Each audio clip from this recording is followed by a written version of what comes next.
Hello दोस्तों, मैं हूं एडवोकेट ईशान, एक्सपर्ट वकील में आपका स्वागत है। दोस्तों, आज हम बात करेंगे मैट्रिमोनियल इश्यूज के बारे में और उसमें एक पॉइंट है कि कई बार हर जो हस्बैंड वाइफ होते हैं और उसमें जब डिस्प्यूट होता है तो कुछ ऐसी परिस्थिति का निर्माण होता है कि कोई एक पार्टनर ये तय कर लेता है कि अब तो साथ में भी नहीं रहना है और डिवोर्स भी नहीं देना है, और जो सामने वाला पार्टनर है उसको परेशान करना ही उसका एक मकसद बन जाता है। तो ऐसी परिस्थिति में क्या किया जा सकता है कि अगर कोई एक जो है लाइफ पार्टनर ये ठान ले कि डिवोर्स भी नहीं देना है और साथ में भी नहीं रहना है और इसी तरीके से परेशान करते ही रहना है, तो इस परिस्थिति को बाहर निकलने से के लिए क्या हम स्टेप्स ले सकते हैं, इसके बारे में आज हम इस वीडियो में जानेंगे। तो वीडियो को अंत तक जरूर देखिएगा ताकि आपको इन्फॉर्मेशन पूरी मिल सके। और अगर आपने अभी तक हमारे चैनल को सब्सक्राइब नहीं किया तो अभी सब्सक्राइब कर लीजिए और साथ ही में बेल आइकन भी दबा दीजिए ताकि ऐसे लीगल नॉलेज, लीगल वीडियो आपको मिलते रहे। तो चलिए शुरू करते हैं।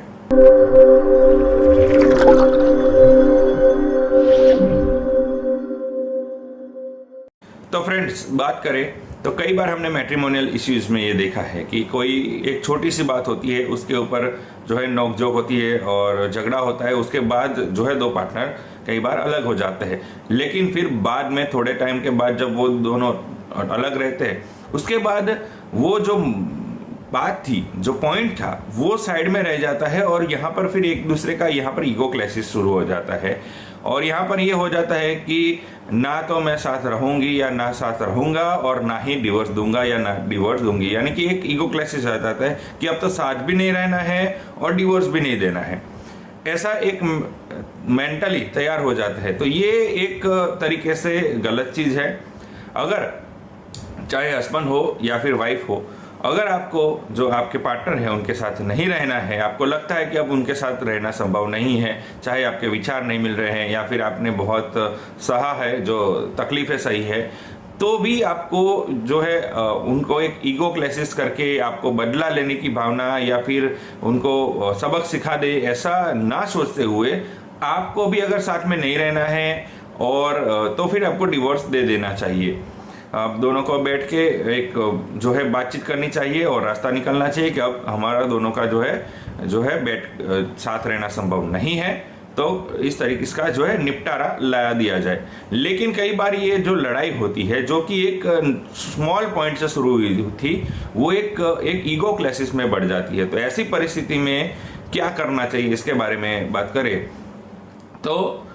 जो भी सामने वाला जो पार्टनर है वो आने को तैयार नहीं है, वो डिवोर्स देने को भी तैयार नहीं है, ऐसी परिस्थिति में जो रहना चाहता है, साथ रहना चाहता है, तो उससे सेक्शन 9 हिंदू मैरिज एक्ट 1955 के तहत जो रिस्टिट्यूशन ऑफ कंज्यूमर राइट्स का जो एप्लीकेशन है वो फैमिली कोर्ट में दायर करना होगा। क्या करना होगा कि सेक्शन 9 की एप्लीकेशन दायर करनी है फैमिली कोर्ट में। अब सेक्शन 9 की एप्लीकेशन दायर करने से क्या होगा, तो देखिए, जब आप सेक्शन 9 की एप्लीकेशन क्या कहती है इसके बारे में बात करें तो सेक्शन 9 आपका जो वैवाहिक जीवन के जो आपके अधिकार है उसे आप मिले, इसके लिए आपको ये दायर करना होता है।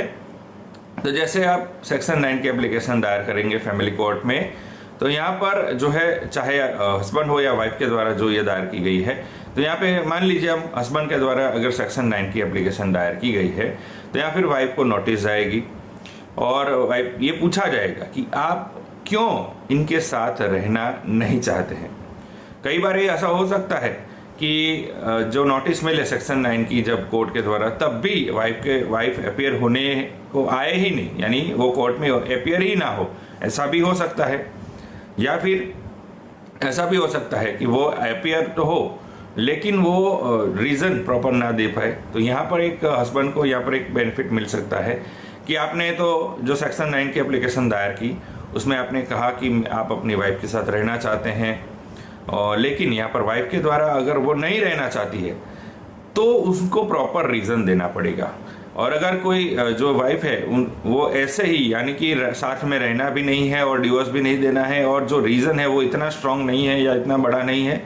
तो अगर वो प्रॉपर रीज़न नहीं दे पाती है कोर्ट में, तो कोर्ट उनको बोलेगी कि भाई आप प्रॉपर रीज़न दीजिए कि आप उनके साथ रहना क्यों नहीं चाहती, आप उनके साथ जाना क्यों नहीं चाहती है।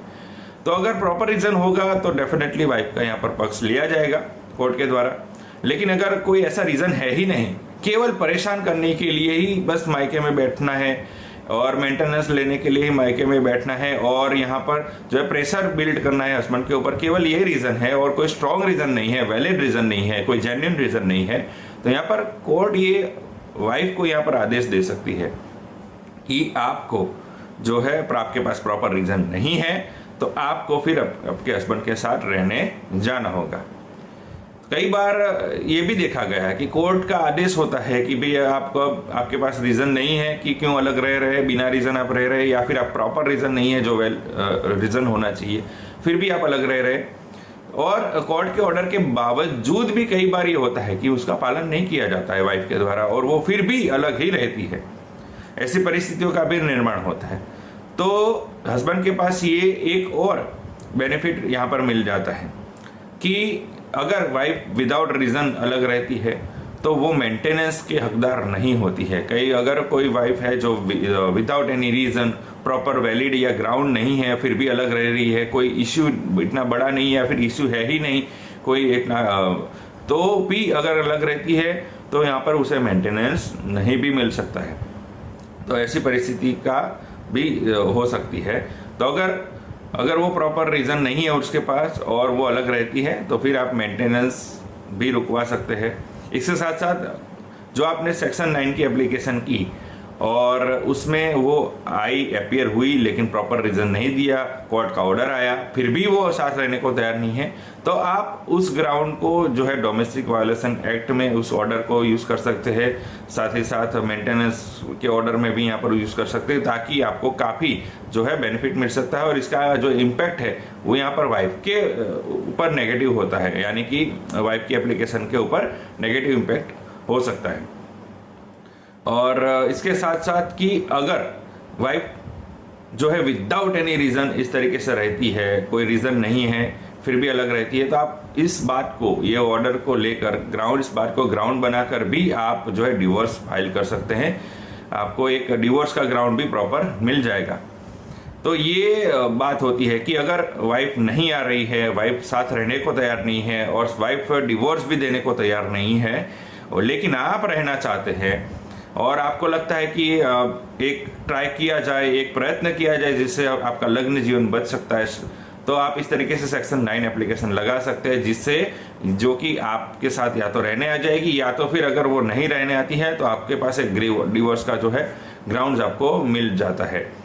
अब डिवोर्स कौन कौन से ग्राउंड्स पे लिए जा सकते हैं इसके बारे में अगर आपको जानना है तो आई बटन पर क्लिक करके आप वीडियो देख सकते हैं। उसमें सारे डिटेल्स में बताया गया है कि जो है डिवोर्स कौन कौन से आधार पर लिए जा सकते हैं। इसके बाद एक और प्रश्न आता है, ये तो बात हुई कि आप रहना चाहते हैं और आप प्रयत्न कर रहे हैं कि आपकी वाइफ आपके साथ आ जाए, लेकिन ऐसी परिस्थिति का भी कई बार निर्माण हो जाता है कि साथ रहना संभव है ही नहीं दोनों के लिए। यहाँ पर इतना बड़ा गैप आ गया है या इतना जो है इतना दोनों के बीच में अंतर आ गया है कि अब साथ रहना नहीं है संभव। तो क्या किया जा सकता है? तो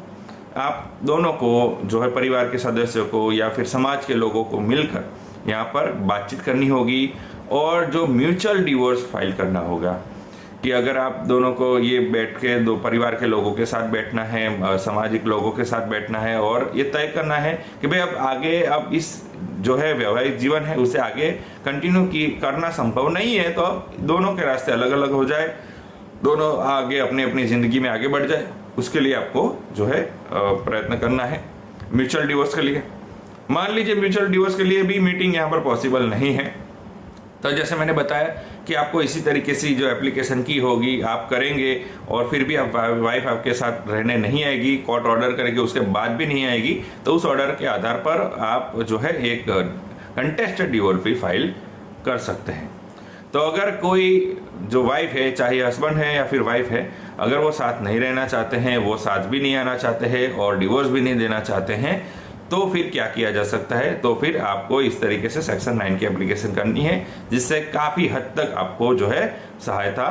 मिल पाएगी। आपको एक रीज़न मिल पाएगा कि अगर साथ नहीं रहना है तो डिवोर्स का ये कोई रीज़न आपको स्ट्रॉन्ग रीज़न मिल सकता है। तो दोस्तों कैसी लगी इन्फॉर्मेशन ज़रूर बताइएगा। दोस्तों अगर आपको ये वीडियो अच्छा लगा है तो इसे लाइक कीजिए, शेयर कीजिए। आपका सवाल हो तो आप कमेंट ज़रूर कर सकते हैं। दोस्तों अगर आपने अभी तक हमारे चैनल को सब्सक्राइब नहीं किया तो अभी सब्सक्राइब कर लीजिए और साथ ही में बेल आइकन भी दबा दीजिए ताकि ऐसे लीगल नॉलेज, लीगल वीडियो आपको मिलते रहे। इसके साथ ही आप हमें हमारे social media platform Facebook, Twitter, Instagram और लिंक्डइन पर भी फॉलो कर सकते हैं। और इस वीडियो को पूरा देखने के लिए धन्यवाद।